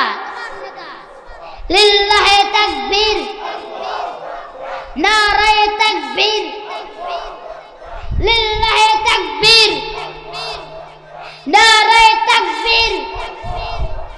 কোরআন সুন্নাহ যেখানে, কোরআন সুন্নাহ যেখানে, বাংলার নাস্তিকেরা, বাংলার নাস্তিকেরা, বাংলার নাস্তিকেরা লিল্লাহে তাকবীর। আল্লাহ তাআলা আপনাকে আমাকে শুধু মুখে নয় অন্তরেও কোরআনের আইন কায়েম করার তৌফিক দান করুন। শুরু করি আল্লাহুম্মা আমিন। আমি কি কথাগুলি ভুল বলছি না কথাগুলি মিথ্যা বলছি? কোরআনের আইন কায়েম করতে গিয়ে আল্লাহ রাসূলের রক্ত ঝরান নাই, সাহাবে আজমাইনরা ঝরান নাই, আল্লাহর ওলিরা ঝরান নাই। এই দিন কায়েমের জন্য যখন নবী তাইফে গেলেন, মক্কার কাফেররা নবীকে শুধু যন্ত্রণা দেয়, জ্বালা দেয়, নবীর কথা বিশ্বাস করে না, কয়ে সে জাদুকর। বলছে কি বলে নাই? নবীকে মিথ্যাবাদী জাদুকর, কত কথাই না মক্কার লোকেরা বলেছে, মক্কার কাফেররা বলেছে। এবার নবী গেলেন তাইফে দিন কায়েমের জন্য, মানুষকে দাওয়াত দেওয়ার জন্য। তাইফের কাফেররা আরো বেশি খারাপ, তারা নবীর উপরে আরো বেশি লেলিয়ে দিলেন মানুষকে। তাইফের যুবকদেরকে, ছোট ছোট বাচ্চাদেরকে লেলিয়ে দিলেন আর বলতে লাগলেন, ওই যে দেখো নবী মুহাম্মদ যায় সাল্লাল্লাহু আলাইহি ওয়াসাল্লাম, সে একজন পাগল, তোমরা তাকে পাথর মারো। আমার নবীর গায়ে তাইফবাসী এমন ভাবে পাথর মেরেছে, আমার নবীর শরীরের ভিতরে পাথরগুলো ঢুকে ঢুকে গেছে, রক্ত দিয়ে আমার নবীর পুরো জামা ভিজে গেছে। আমার নবী পাথরের আঘাত, মাইরের আঘাত সহ্য করতে না পেরে বারে বারে অজ্ঞান হয়ে গিয়েছে। আর ওই কাফেররা আবার যখন হুঁশ ফিরেছে আবার মেরেছে। শেষ যে জায়গায় আমার নবীজির জ্ঞান ফিরেছে, আমার নবীজি বললেন আমাকে 2 রাকাত নামাজ পড়তে দাও। নবীজি যে ওইখানে 2 রাকাত নামাজ পড়েছেন, যারা তাইফে গিয়েছেন এখন ওইখানে একটা মসজিদ আছে, মসজিদে মুহাম্মদ সাল্লাল্লাহু আলাইহি ওয়াসাল্লাম। নামাজ আদায় করার পরে বলে, তাইফবাসী তোমরা তো আমার দাওয়াত কবুল করলে না, তোমরা আমার উপরে যে নির্যাতন চালিয়েছো, আমার বাবার দেশ মক্কায় এই খবর তোমরা পৌঁছে দিও না, কারণ আমার দেশে মক্কায় আমার উপর আরো নির্যাতন জুলুম হয়। তোমরা যদি এই খবর পৌঁছে দাও, আমার উপর নির্যাতন জুলুম আরো বেড়ে যাবে। আর তাইফের কাফেররা এত খারাপ, তারা মক্কার কাফেরদের কাছে এই খবর পৌঁছে দিলেন, আমার নবীর উপর নির্যাতন আরো বেড়ে গেল। শেষমেশ আমার নবী নিজের বাপের পিতা, নিজের বাপের দেশ, নিজের জন্মস্থান মক্কা ছেড়ে মদিনায় হিজরত করেছেন। কেন? আমার নবীজি অনেক সম্পদ দরকার ছিল? আমার নবীজির দুনিয়া দরকার ছিল না, একমাত্র দিন কায়েমের জন্য আমার নবী তাইফ থেকে, আমার নবী মক্কা থেকে মদিনায় হিজরত করেছেন, ঠিক কিনা? কাফেরদের অত্যাচার, এই নির্যাতনে টিকতে না পেরে আমাদের এই বাংলার জমিনে অনেক আলেম ওলামাদের উপর অত্যাচার করা হয়েছে। অনেক মুসলিমদেরকে বিনা অপরাধে, বিনা দায়ে ফাঁসিতে ঝুলানো হয়েছে। অনেক মুসলিমদেরকে কারাগারে আটকে হত্যা করা হয়েছে। আমার বড় মনে পড়ে যায় কোরআনের পাখি আল্লামার কথা, আমার অন্তর এখনো কেঁপে ওঠে। আল্লামা দিলওয়ার হোসেন সাইদি রাহিমাহুল্লাহর কথা মনে পড়ে, আমার অন্তরে এখনো কেঁপে ওঠে। আল্লামা জুনায়েদ বাবুনগরী রহমতুল্লাহ আলাইহির কথা মনে পড়লো। আল্লামা মামুনুল হক সাহেব হইতে শুরু করে কত আলেম ওলামাকে তারা জনবন্দি করেছে, কত অত্যাচার, অন্যায়, নির্যাতন, জুলুম করেছে। এইবার আপনাদের কাছে সবাই এসেছে, এই আলেম ওলামাদেরকে আপনারা এই বাংলাদেশের মসনদে বসাবার আপনাদের হাতে সুযোগ এসেছে। ইনশাআল্লাহ আপনারা আলেম ওলামাদেরকে বাংলার মসনদে বসিয়ে আল্লাহর দিন, আল্লাহর কোরআন, আল্লাহর দিনকে কায়েম করবেন। আল্লাহ সেই তৌফিক দান করুন, সকলে বলে আল্লাহুম্মা আমিন। আল্লাহ বুঝার তৌফিক দান করুন, সকলে বলছে আমিন। অনেকে আমার কাছে অনেক আবদার করেন, হুজুর আপনি যেহেতু আসছেন, ওয়াজও করছেন, একটা গজল বলবেন। তো ইনশাআল্লাহ আমি আর দীর্ঘায়ী করব না, আমি আপনাদেরকে একটা গজল শুনিয়ে আমি আজকের প্রোগ্রাম এখানেই শেষ করব। আপনারা রাজি আছেন তো ইনশাআল্লাহ? আর জোরে বলুন, রাজি আছেন? জি, আচ্ছা ঠিক আছে। শেষ কিছু কথা বলি। আমার ভাই হাফেজ কারি শাহিন সাহেব, উনি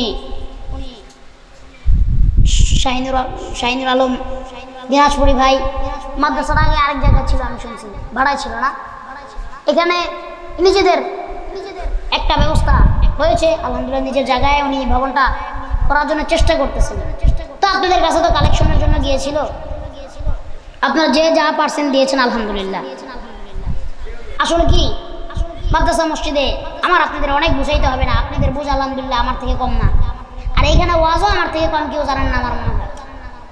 বুঝ সবার ভিতরে আছে, আমাদের সমস্যা কি কম? আমরা আমলে নাই, কথা সবাই বলতে পারি কিন্তু আমলের বেলা কেউ নাই। মাদ্রাসা মসজিদ কার ঘর বলেন তো? জবানটা খুলে কথা বললেন, এমন হইতে পারে যদি আমি এই জবান দিয়ে আল্লাহর নাম না নেই, কথা না বলি, আল্লাহ কালকে আপনারা আমাদের জবান বন্ধ করে দেবেন, ঠিক কিনা? মাদ্রাসা কার ঘর? নবীর ঘর। মসজিদ কার ঘর? আল্লাহর ঘর। মাদ্রাসায় কি হয়? কোরআন শিক্ষা হয়, সারাদিন কোরআন তালিম হয়, নামাজ হয়। এখানে অনেক মানুষ আছে, আমি সবার থেকে চাইবো না আর বলবো না। আল্লাহ সবার দান কবুলও করেন না, আবার সবার দান সবার নসিবে থাকে না, ঠিক কিনা? এখানে যে কজনই লোক আছেন, আমার কাছে যেহেতু একটা আবদার আসছে, আমি আপনাদের নৈরাশ করব না। অনেকজন লোক এখানে আছে, সবার দান আল্লাহ কবুল করবেন না, আর সবাই দান করার মতো মন মানসিকতা সবার নাই। আমি এতগুলো লোক থেকে শুধু 10টা লোক চাই, আমি তো মুসাফির মানুষ, ঢাকা থেকে আসছি, 10টা লোক চাই, 1000 টাকা দিবেন, 1000 টাকা করে দিবেন। 10 জন লোক হয়তো নগদ দিবেন, নয়তো বা নাম লেখাবেন, ঘুরাবেন না, দিয়ে দিবেন। আমি মুসাফিরের হাতে দিবেন, আমি এই দুটো হাত তুলে আপনার জন্য প্রাণ ভরে দোয়া করব, আল্লাহ তাআলা যেন আপনার এই দানকে কবুল ও মঞ্জুর করে।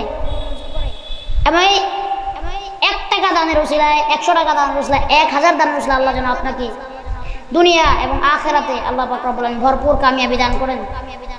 আমি আপনাদের জন্য দোয়া করব।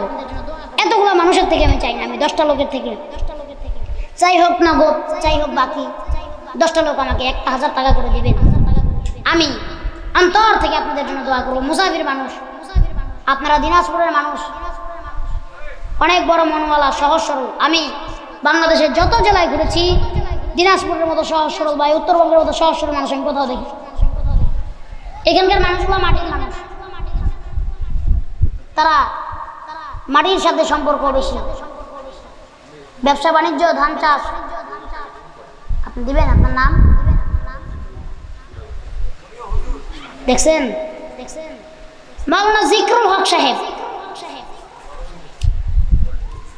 2000 টাকা দিবেন, আল্লাহ কবুল করুক, সকলে বলি আমিন।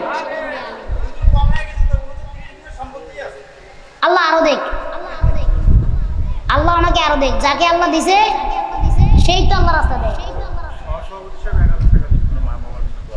সহসভাপতির নাম মোহাম্মদ মাহাতাব সাহেব। আজকের মাহফিলের সম্মানিত সহসভাপতি মাহাতাব সাহেব দিবেন 1000 টাকা। আপনার নাম? মমিনুদ্দিন। ওনার পরিচয় বলেন, ওনার পরিচয়। আজকের মাহফিলের সম্মানিত সভাপতি মমিনুদ্দিন সাহেব নগদ 2000 টাকা দান করেছেন, আল্লাহ কবুল করুন, সকলে বসে আল্লাহুম্মা। হতে পারে জোহরে জানাজা তোমার, এমনও তো হতে পারে জোহরে জানাজা, ঠিক কিনা? এই পৃথিবী ছাড়তে হবে। একটু চিন্তা করে দেখেন, এই যে আমি যে পোশাকটা পরে রয়েছি না, ঠিক কালকে যদি মরে যাই, আমার এই পোশাকটা পর্যন্ত অন্য একজনকে দিয়ে দিব। কারোর হাতে আংটি আছে, আংটিগুলি গুলি খুলে নিয়ে যাবে, কারোর জামা কাপড়গুলি মানুষকে দিয়ে দিবে, সম্পদগুলি তো এগুলো বলাই লাগবে না, সন্তানরা ভাগ বাটোয়ারা করে নিয়ে যাবে। আবার এগুলো নিয়ে মারামারিও করবো, বাপের লাশ ধরে রাখবো, আছে না নাই? মরে গেলে শুধু সাদা কাপড়টা ছাড়া আর একটা কিচ্ছু আপনারা আমার দিবে না। এত কষ্ট করে এই ঘর আপনি বানাইছেন ঘরে থাকার জন্য, সন্তান একটাবার বলবে না আরে আমার আব্বা কত কষ্ট করে ঘরটা বানাইছে, এই ঘরটার ভিতরে আমার আব্বারে একটা দিন আমি ঘুমাইতে দিই, একটা দিন আব্বার রাখি, বলবে? বিবি বলবে না আমার স্বামী ক্ষেতের ভিতরে ধান লাগাইয়া, শীতের দিনে ধান লাগাইছে, আবার বৈশাখ মাসে বিক্রি করেছে, আবার বৈশাখ মাসে লাগাইছে, শীতের দিনে উঠাইছে। এত কষ্ট করে আমার স্বামী টাকা উপার্জন করে টাকাগুলো জমায়া জমায়া বিল্ডিংটা বানাইছে, দোতলা করছে বিল্ডিংটারে, হারে আমার স্বামীর আরেকটা দিন এই বিল্ডিংটার ভিতরে রাইখা দে। এত সুন্দর খাট আসবাবপত্র, বলবে না আমার স্বামীর এই খাটের ভিতরে ঘুমাইতে দেয়, সন্তান বলবে না বাবার একটু রাখি, স্বামী বিবিও বলবে না স্বামীকে একটু রাখি, সবাই বলবে মরে গেছে তাড়াতাড়ি মাটি দিয়ে নেলেটার থেকে একটু বড় দুর্গন্ধ বের হবে। আর এই টাকা নিয়ে, এই বাড়ি নিয়ে, এই সম্পদ নিয়ে, সন্তান নিয়ে আপনার আমার বাহাদুরি, ঠিক কিনা? মইরা দেখেন আপনার কিচ্ছু নাই, আপনার পরনের কাপড় অন্য কেউ পরবে, আপনার জুতাগুলো অন্য কাউরে দিয়ে দিবে, আপনার আংটিগুলো খুলে অন্য কাউকে দিয়ে দিবে, থাকবে কি জানেন? শুধু আপনার আমার নেক আর আমল, এই যে দান করে গেছেন সদকা জারিয়া, সদকা জারিয়া গুলো আপনার আমার থেকে যাবে। আল্লাহ তাআলা বুঝার তৌফিক দান করুন। আপনারা না দিলেও আমি শেষ করে দিব, কিন্তু যদি আপনাদের মনে চায়, আর পাঁচজন, কজন হয়েছে? চারজন হয়েছে না? আর যদি আপনার মনে চায়, মনে দয়া মায়া লাগে, বললেন, আর না বললে কি আমি আস্তে আস্তে মনোজাত করবো। যদি কারো মনে চায় কোয়েন, না মন চাই না শুনবেন নি, গজল শুনবেন নি? হ্যাঁ গজল কইয়া যদি দোয়া করে দিন, আর যদি কেউ দেন দিলে দিবেন, না দিলেন না। আমি তাও একটা কথা তাদের মাঝে উপস্থাপন করছিলাম যে 10 জন লোক আমি চাই, 4 জন আলহামদুলিল্লাহ আমি পাইছি, 6 জন পাইলে আমার মনটা শান্তি লাগতো আর কি। যুবকেরা কোথায়? সব গেছে গা, কাগর লয়ে গজল ঘুম, যুবক গেছে গা, যুবক আসেনি? যুবকের আওয়াজ শুনতে হইব, নাহলে আমি গজল কইতে পারবো না। যুবক একটা তাকবীর দিলে গজল লাগানো, যুবকদেরকে নিয়ে বলো, যুবক তাকবীর দেখ, লিল্লাহে তাকবীর। আছে তো? যায় নাই তাহলে? চেয়ারে বসা তো বোঝা যায় না, কিছু মানুষ ভ্যান গাড়িতে বয়ে রয়েছে। যুবকেরা আপনারা রেডি আছেন তো? রাত এমনি বেশি হয়ে গেছে, 1টা বাজায় ফেলছে। ইয়াল্লাহ, শাহিনুর ভাই কোথায়? আর শাহিনুর ভাইকে বলছে আগামীকালকে যেন এমন লেট না হয়, তাড়াতাড়ি করে ফেলবেন। যুবকরা আছে তো? আছেনি? গজল শুরু করবো? গজল করলে কিন্তু আর এই 6 জন বাকি আছে, দিয়েন আস্তে আস্তে। আগের মতো শান্তি তো আর এখন পাওয়া যায় না, মানুষ সব পাল্টে গেছে, পাল্টে নিত জামানা। ও ভাই আগের মতো শান্তি তো আর এখন পাওয়া যায় না, মানুষ সব পাল্টে গেছে, পাল্টে নিত জামানায়। আগের মতো শান্তি তো আর এখন পাওয়া যায় না, মানুষ সব পাল্টে গেছে, পাল্টে নিত জামানা। মানুষ সব পাল্টে গেছে, জামানা ঠিকই আছে, জামানা ঠিকই আছে, মানুষ সব পাল্টে গেছে। চুলগুলো খাটো খাটো, শার্ট প্যান্ট আটো সাটো, সানগ্লাস চোখে তার যেন কোনো জমিদার, বুট জুতা পায়ে দিয়ে, কাঁধে এক ব্যাগে নিয়ে, ঠোঁটে দেয় লিপস্টিক, হাসে শুধু ফিক ফিক। ওদিকে গেল 2 চোখ, মনে হয় ভদ্রলোক, কাছে গিয়া দেখি হাইরে, কাছে গিয়া দেখি হাইরে, পুরুষ মানুষ না, কাছে গিয়া দেখি হাইরে, পুরুষ মানুষ না। মাশাআল্লাহ দাঁড়ায় আছে মিস জরিনা আপা, মাশাআল্লাহ দাঁড়ায় আছে মিস জরিনা, মাশাআল্লাহ দাঁড়ায় আছে মিস জরিনা আপা, মাশাআল্লাহ দাঁড়ায় আছে মিস জরিনা। ও ভাই আগের মতো শান্তি তো আর এখন পাওয়া যায় না, মানুষ সব পাল্টে গেছে, পাল্টে নিত জামানায়। আগের মতো শান্তি তো আর এখন পাওয়া যায় না, মানুষ সব পাল্টে গেছে, পাল্টে নিত জামানা, ঠিক কিনা? লম্বা লম্বা আছে চুল, কানেতেও আছে দুল, হাতেতে সোনার চুড়ি, চিকন ফিতার ঘড়ি, পাঞ্জাবি গায়ে দিয়ে হাত আছে মোড়ানো, লম্বা ওড়নাটা কাঁধে আছে ঝোলানো। হেঁটে চলে আঁকা বাঁকা যেন কোনো নায়িকা। কাছে গিয়া দেখি হায় রে, কাছে গিয়া দেখি হায় রে মাইয়া মানুষ না, কাছে গিয়া দেখি হায় রে মাইয়া মানুষ না। এটা হইল আঙ্গ পাড়ার মিস্টার সোহেল রানা, এটা হইল আঙ্গ পাড়ার মিস্টার সোহেল রানা, এটা হইল আঙ্গ পাড়ার মিস্টার সোহেল রানা। সবাই আগের মতো শান্তি তো আর এখন পাওয়া যায় না, মানুষ সব পাল্টে গেছে, পাল্টেনি তো জামানায়। আগের মতো শান্তি তো আর এখন পাওয়া যায় না, মানুষ সব পাল্টে গেছে, পাল্টেনি তো জামানা। মোটা বই আছে হাতে, কলমটাও আছে সাথে, সাদা শার্ট গায়ে দিয়ে, সুজোড়া পায়ে দিয়ে, জিন্সের পরেছে প্যান্ট, মনে হয় স্টুডেন্ট। পরনে আছে যে বেল্ট, গায়ে মাখে দামি সেন্ট। যাই বন্ধুর আড্ডায়, চিন্তাই করে রাস্তায়, নেশা করে ফেন্সি গেলে 8 মাস থাকে জেলে। অবশেষে মনে হইল, অবশেষে মনে হইল এইটা কোনো ছাত্র না, অবশেষে মনে হইল এইটা কোনো ছাত্র না। এটা হইল আঙ্গ পাড়ার টোকাই বাবুল কানা, এটা হইল আঙ্গ পাড়ার টোকাই বাবুল কানা, এটা হইল আঙ্গ পাড়ার টোকাই বাবুল কানা। আগের মতো শান্তি তো আর এখন পাওয়া যায় না, মানুষ সব পাল্টে গেছে, পাল্টেনি তো জামানা। ঠিক আছে নি? হ্যাঁ,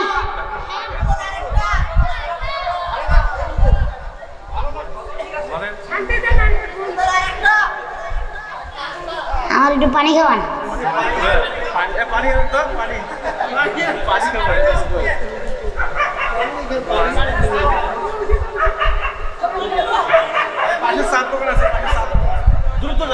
মাত্র বাজে একটা, না থাক, না থাকলে লাগবে না।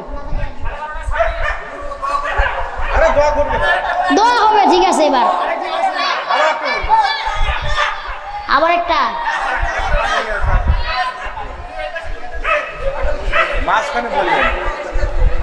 কি একটা বিপদে বললাম আমি। গোসল গোসল না করে নিতে ভালো আছিলাম। বলি দাঁড়ান,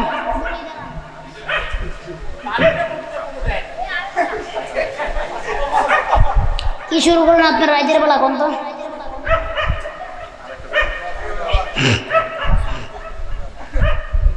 বলতেছি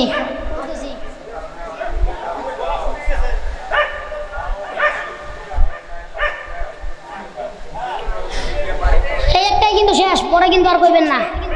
কইবেন নি? সবাই খালি না না, আর কইবেন না। এবার বলবো আমাদের হুজুরদেরকে নিয়ে। অনেকে হুজুর পর টিটকারি মারে, আসরা নাই। অনেকে কয় হুজুররা কাপ মোল্লা, কি দেশ চালাইবো, কয় কি কয় না। অনেকে আবার বলে হুজুররা কি দেশ চালানোর যোগ্যতা আসেনি। দেশ কি হুজুররা চালাইবো? দেশ তো চালাইবো আল্লাহর কোরআন দিয়া। যোগ্যতা হুজুরকে খুঁজেন কি লিগা? আল্লাহর কোরআনে এমন কোনো কথা, এমন কোনো বিধান নাই যেটা নাই। দেশ চলবে, মদিনার সনদে দেশ চলবে আল্লাহর কোরআনের উপরে। হুজুররা নাসেন খালি আল্লাহর কোরআনের ব্যাখ্যাগুলো করে দেবেন, আল্লাহর কোরআনের নিয়মগুলো বলবেন, বাণীগুলো বলবেন। হুজুর যোগ্যতা আছে, হুজুর দেশ চালাইবো। শুনছেন কথা? এই হুজুর ছাড়া তো পরে তোমার কাম চলে না। হুজুর তোমার সব জায়গায় লাগে। এই মোল্লারে ছাড়া তোকে কবর দেবে না, এই মোল্লারে ছাড়া তোকে দাফন দেবে না, এই মোল্লা ছাড়া তোর জানাজা কেউ পড়বে না। ঠিক না? এই মোল্লা ছাড়া তোর জানাজা কেউ পড়াবে না, এই মোল্লারে ছাড়া তোকে কবর দেবে না, এই মোল্লারে ছাড়া তোকে দাফন দেবে না, এই মোল্লা ছাড়া তোর জানাজা কেউ পড়বে না, এই মোল্লা ছাড়া তোর জানাজা কেউ পড়াবে না, এই মোল্লারে ছাড়া তোকে কবর দেবে না। ঠিক না? সারা জীবন করলি রে তুই যেই মোল্লারে ঘৃণা, এই মোল্লারে লাগবে পরে একবার ভাবলি না। সারা জীবন করলি রে তুই যেই মোল্লারে ঘৃণা, এই মোল্লারে লাগবে পরে একবার ভাবলি না। এই মোল্লা না থাকিলে তোর মার বিয়া হইতো না, এই মোল্লা না থাকিলে তোর মার বিয়া হইতো না, এই মোল্লারে ছাড়া তোকে কবর দেবে না, এই মোল্লা রে ছাড়া তোকে দাফন দেবে না, এই মোল্লা ছাড়া তোর জানাজা কেউ পড়বে না, এই মোল্লা রে ছাড়া তোকে কবর দেবে না। তোর মা বাবা যখন যাবে এই দুনিয়া ছেড়ে, তখন ঠিকই আসতে হবে এই মোল্লাদের দ্বারে। ওরা ঠেকায় পড়লে মোল্লা চিনে নাইলে চিনে না, ওরা ঠেকায় পড়লে মোল্লা চিনে নাইলে চিনে না, এই মোল্লা রে ছাড়া তোকে কবর দেবে না, এই মোল্লা রে ছাড়া তোকে দাফন দেবে না। মারাবা কয় না?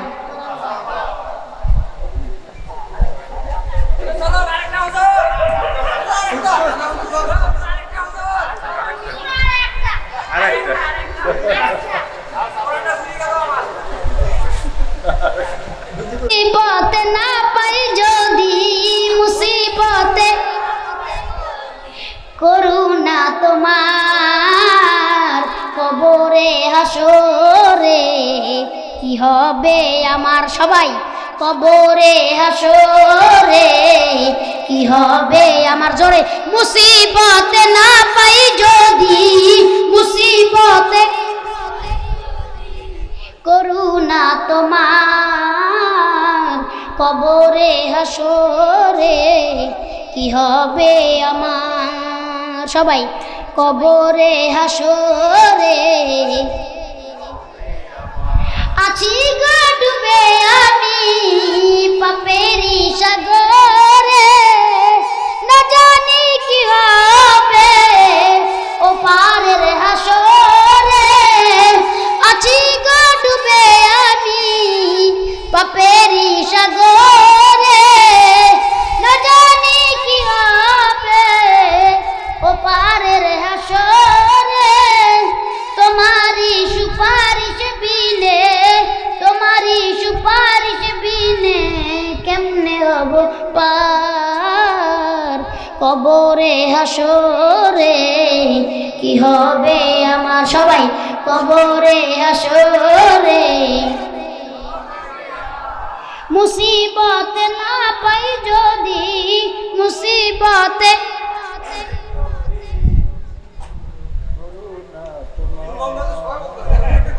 কবরে হাসরে কি হবে আমার, তুমি তা দিয়েছ দেখিয়ে আলোর পথ, বলেছ সে পথে মিলবে রহমত, তুমি তো দিয়েছ দেখিয়ে আলোর পথ, বলেছ সে পথে মিলবে রহমত, কেন যে ভুল পথে আমি, কেন যে ভুল পথে আমি করলাম জীবন পার, কবরে হাসরে কি হবে আমার, সবাই মুসিবতে